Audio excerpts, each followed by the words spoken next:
आऊज़ुबिल्लाहिमिनश्शैतानिर्रजीम बिस्मिल्लाहिर्रहमानिर्रहीम। शुरू करता हूँ अल्लाह के नाम से जो बहुत ही मेहरबान हमेशा रहम फरमाने वाला है। अस्सलामु अलैकुम।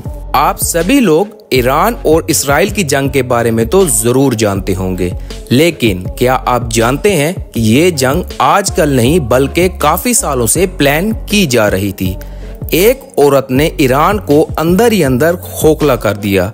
ये एक यहूदी औरत थी जिसने इस्लाम कबूल किया और उसके बाद ईरान में दाखिल हुई। यहाँ तक कि उसके पास ईरान के हाई कमांड और वहाँ की सीक्रेट लोकेशंस की कंप्लीट डिटेल्स भी थी।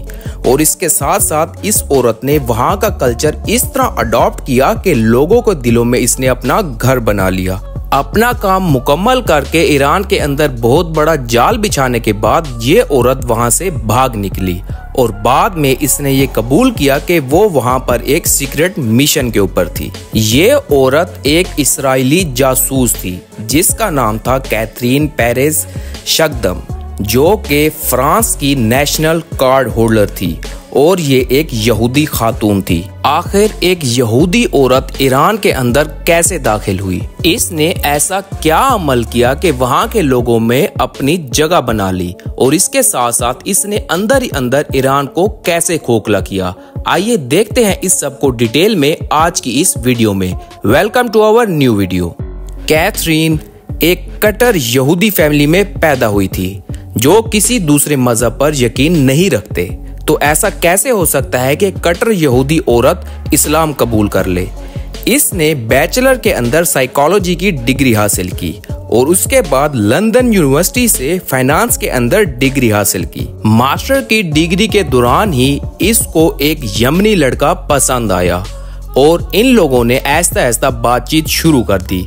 देखते ही देखते कुछ सालों के बाद इनकी शादी होगी। 2004 में इनकी शादी हुई थी और कुछ वक्त के बाद इस लड़की ने इस्लाम कबूल कर लिया। क्योंकि ये इस्लाम में दाखिल हो चुकी थी, इसी वजह से इसने इस्लाम को डिटेल से समझना शुरू कर दिया। लेकिन कुछ सालों के बाद यानी कि 9 से 10 सालों के बाद इन दोनों मियाँ बीवी में इख्तलाफात शुरू हो गए और रोज रोज के लड़ाई झगड़े बढ़ने लगे, क्योंकि कैथरीन ने सुन्नी मुस्लिम के तौर पर इस्लाम कबूल किया था। यहाँ पर इसको इसका पहला मिशन दिया जाता है और वो ये था कि ईरान के अंदर दाखिल होना। इसी वजह से इसने अपने पहले शौहर से तलाक ली। तलाक लेने के बाद अपना मजहब सुन्नी मुस्लिम से शिया मुस्लिम कन्वर्ट किया, क्योंकि वो जानती थी कि ये सबसे आसान तरीका है ईरान के अंदर दाखिल होने का। और वो ईरान में एज अ जर्नलिस्ट दाखिल हुई।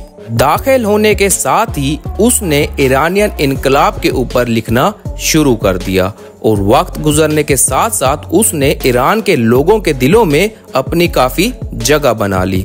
2015 से 2017 तक यानी कि सिर्फ 2 सालों के अंदर अंदर ही वो ईरान की एक बड़ी और नामवर जर्नलिस्ट बन गई और जल्द ही उसने ईरानियन सुप्रीम लीडर की ऑफिशियल वेबसाइट यानी khomeini.ir में एक मुसन्निफ के तौर पर काम करना शुरू कर दिया।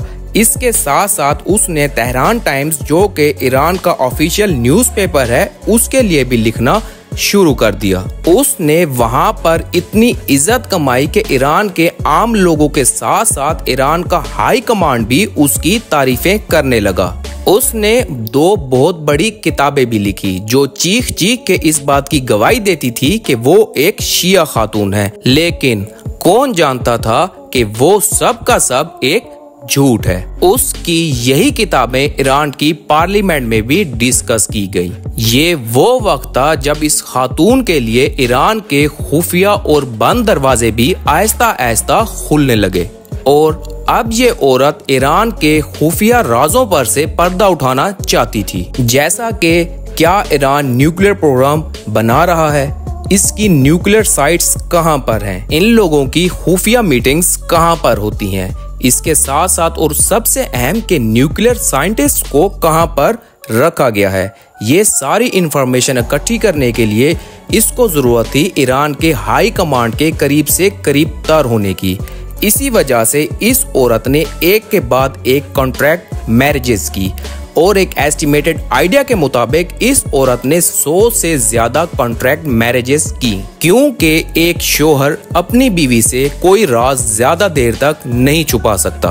अब देखते ही देखते ये औरत इसराइल की आंखें बन गई और इसराइल की सीक्रेट एजेंसी मोसाद इस पर दिन रात काम करने लगी और वो हर एक छोटी से छोटी चीज लोकेशंस अपने सिस्टम के अंदर एंटर करने लगी। यहाँ तक के मोसाद के पास हर एक चीज की डिटेल, लोकेशन और उसके साथ साथ इनकी हिडन और सीक्रेट फाइल्स की लोकेशन तक पहुंच गई थी। ये औरत ईरान के अंदर इतनी ज्यादा पॉपुलर हुई कि इसने ईरान के साबका सदर इब्राहिम रईसी और वहां के सुप्रीम लीडर यानी कि आयतुल्ला खुमानी से भी एक मीटिंग की।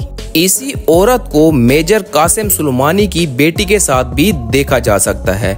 वो मेजर जिनको 2020 में अमेरिका ड्रोन अटैक के अंदर शहीद कर दिया गया था। और वक्त गुजरने के साथ साथ इस औरत ने इस चीज में कामयाबी हासिल कर ली कि इसने ये प्रूफ किया कि वो एक मुकम्मल शिया औरत है। 2017 से लेके 2022 तक कैथरीन का नाम 5 सालों तक पूरे ईरान के अंदर शोर के साथ गूंजता रहा। उसके पास हर किस्म की सीक्रेट लोकेशन और हाई कमांड का एक्सेस था और मोसाद दूर बैठा गौर से पूरे के पूरे ईरान को बारीकी के साथ देख रहा था। अब वक्त आता था इसराइल के अटैक एक्शन का। इसी वजह से कैथरीन को हर हाल में ईरान से निकलना था। इसी वजह से वो 2022 में ईरान से फ्रांस के लिए निकल गई और फरवरी 2022 में टाइम्स ऑफ इसराइल के अंदर उसी कैथरीन का एक आर्टिकल पब्लिश किया गया, जिसमें उसने सारी की सारी सच्चाई बताई। उसने बताया कि वो एक सीक्रेट मिशन पर थी और उसने इस्लाम सिर्फ और सिर्फ अपने इस मिशन को कंप्लीट करने के लिए यूज किया था। ये सुनते ही ईरान में छोटे से बड़े लेवल के हर इंसान के पैरों के नीचे से जमीन निकल गई। उनको कुछ भी नहीं समझ आया कि अब आखिर करना क्या है। इसी वजह से जल्द अज जल्द तमाम वीडियोस और आर्टिकल्स जो कि कैथरीन के साथ रिलेटेड थे उनको फौरी तौर पर डिलीट किया गया। और जाने से पहले कैथरीन ने अपने जैसे इतने ज्यादा जासूस बनाए जिनका आज तक किसी को कुछ पता नहीं है। कैथरीन के वहां से निकल जाने के बाद पूरे 1.5 से 2 साल इसराइल ने जो डाटा कलेक्शन कैथरीन से की थी उसकी बेस पर ईरान के ऊपर अटैक करने की प्लानिंग स्टार्ट कर दी। 31 जुलाई 2024 को तेहरान के अंदर एक ड्रोन अटैक होता है, जिसके 5 से 10 सेकंड के अंदर ही अंदर हमास के लीडर इस्माइल हानिया को शहीद कर दिया जाता है। इस अटैक के सिर्फ और सिर्फ 2 महीने के बाद यानी कि 27 सितंबर को बैरूत के अंदर हिजबुल्लाह के लीडर हसन नसरुल्लाह को उनके सीक्रेट कमांड सेंटर के अंदर ही शहीद कर दिया जाता है।